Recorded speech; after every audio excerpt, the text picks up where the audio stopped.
mengembangkan profesi ini ada, gitu. Nah, itu yang dimaksud. Sedangkan kompetensi yang ada di dalam hati kita tentunya berhubungan dengan bidang keahlian kita, mungkin cocok dengan S2, S3 kita, atau publikasi kita ke depan. Mungkin itu yang dimaksud ya, Prof. Adrian. Ya, cukup. Baik, terima kasih Prof. Saryono. Moga-moga bisa menjawab pertanyaan Bu Dia. Yang raise hand Bu Elviati, monggo langsung ditanya Bu Elviati.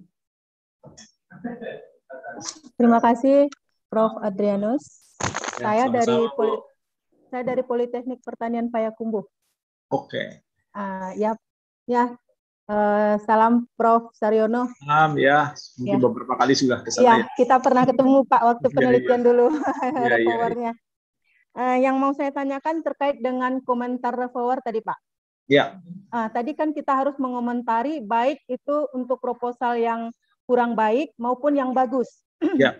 Nah, yang mau saya tanyakan, apakah yang bagus itu kan semuanya mungkin mendekati nilainya udah sempurna, Pak? Apakah mesti juga kita komentari atau hal-hal lain yang mungkin yang lebih kurang itu yang kita komentari? Karena nanti misalnya kita seperti Bapak bilang tadi, misalnya kita dikasih 50 untuk direview, nah itu ke 50-nya harus kita komentari walaupun bernilainya sudah cukup baik. Itu Pak, itu satu pertanyaannya. Yang kedua mengenai mitra Pak. Kalau seandainya mitra dari pengusul itu adalah haruskah ketua misalnya mitranya UMKM Pak, apakah yang sebagai mitra yang masuk itu harus ketuanya atau boleh anggota atau siapa saja yang terkait dengan mitra tersebut Pak? Oke. Itu saja, terima kasih. Baik. Komentar harus minimum 50 karakter. Kurang dari 50 karakter, nilai tidak bisa disimpan. Ya, walaupun sudah cukup bagus ya Pak. Cukup bagus, itu tetap harus dikomentar. Kan boleh menyampaikan pujian. Atau gitu, lebih menyempurnakan lagi. Atau mungkin memberikan motivasi agar proposal ini sampai ke hilirisasi. Potensial untuk komersialisasi banyak yang harus dikomentari, memberikan peneliti lebih bersemangat lagi untuk merealisasikan produk-produk penelitiannya. Sebagai seorang pakar yang kompeten tentunya memberikan sanjungan, memberikan pujian, memberikan dorongan. Karena target dari skema PT Vokasi ini semakin banyak yang terhilirisasikan, semakin banyak yang terkomersialisasikan, semakin banyak yang dapat membantu masyarakat secara umum. Dan bagaimana kita memberi di awal ini, diberi dia semangat sehingga dia lebih bersemangat untuk merealisasikan risetnya yang dalam kurun waktu tertentu sampai ke pengguna. Nah, kalau yang jelek tentunya disampaikan dengan bahasa yang baik dan apa kekurangannya dan bagaimana sebaiknya untuk membuat lebih baik lagi. Gitu ya, Bu? Iya, Pak. Ya. Mitra pengusul apakah harus ketua atau anggota? Ya, di panduan yang baru bersama-sama Prof. Adrianus kemarin memang diminta mitra itu tidak seperti sebelumnya hanya kertas lembar yang berupa syarat administratif, tetapi mitra sekarang terutama mitra calon pengguna memang harus melembaga.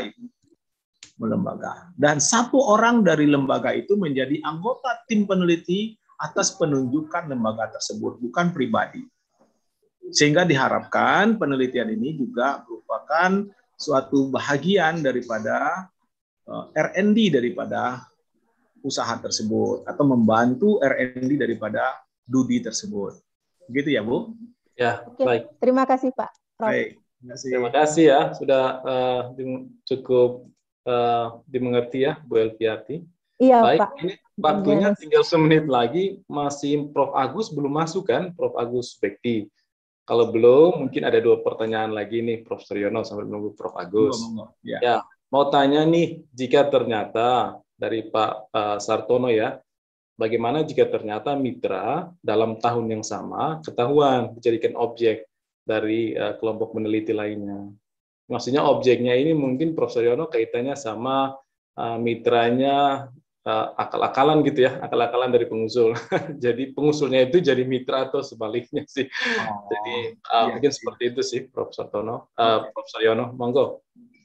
Ya, itu memang sulit didalami, tetapi begini, ada juga mitra itu, saya pernah di sebuah politeknik ya, mitranya itu adalah mantan mahasiswanya yang buka usaha di luar. justru hasilnya bagus gitu loh. Karena komunikasi sudah jalan, visi misi juga sudah sama-sama tahu. Kita yang penting kan melihat bagaimana produk ini terhilirisasikan. Bagaimana kita bisa menggali bahwa produk yang di create ini terimplementasi, itu yang kita lihat. Terlepas tadi mitra, yang pemilik mitra itu juga ketuanya. Nah, kalau pemilik ketuanya tentunya double tanda tangan, nanti nggak mungkin, nggak bisa dia, nggak bisa begitu, karena memang mitra harus dari unit usaha secara resmi, tidak bisa lagi secara pribadi seperti dulu begitu, yang akal-akalan. Karena di edisi yang baru sekarang sudah harus dalam bentuk lembaga ya, Prof. Adrianus ya. Betul sekali. Ya, jadi udah ya, pertanyaannya, jawabannya udah oke. Ini mungkin satu lagi, Prof. Suryono, sebelum selesai, dari Pak Surya Dharma dari Medan ya, kalau nggak salah.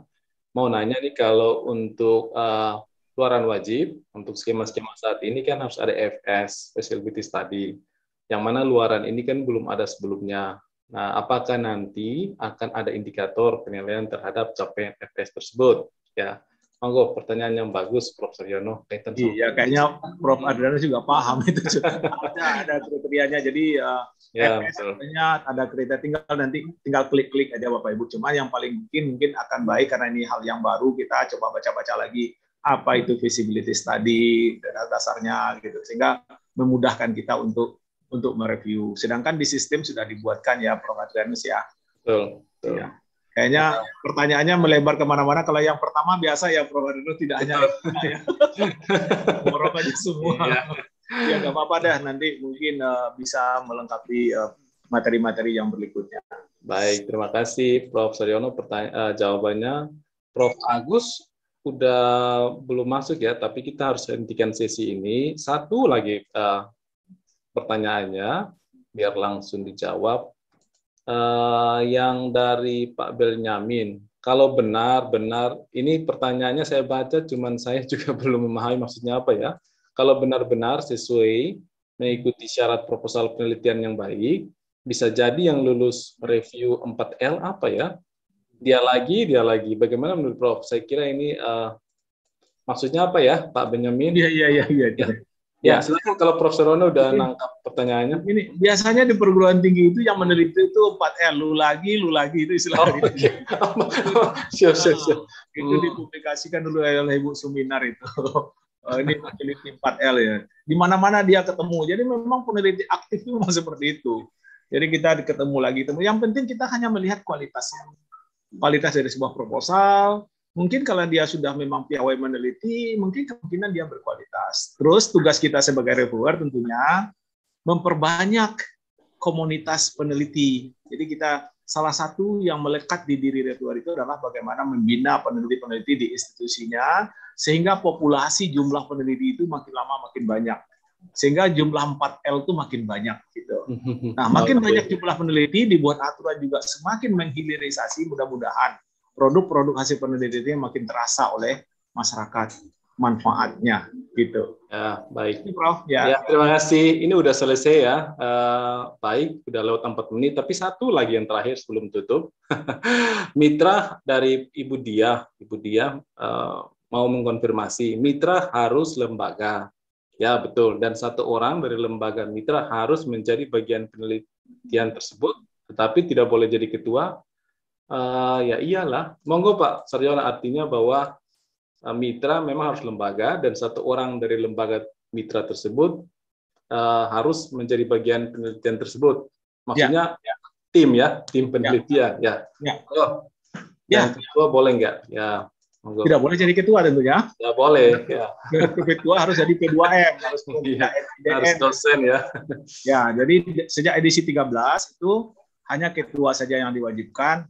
Luaran anggota boleh dari luar. Nah, di edisi pertama vokasi itu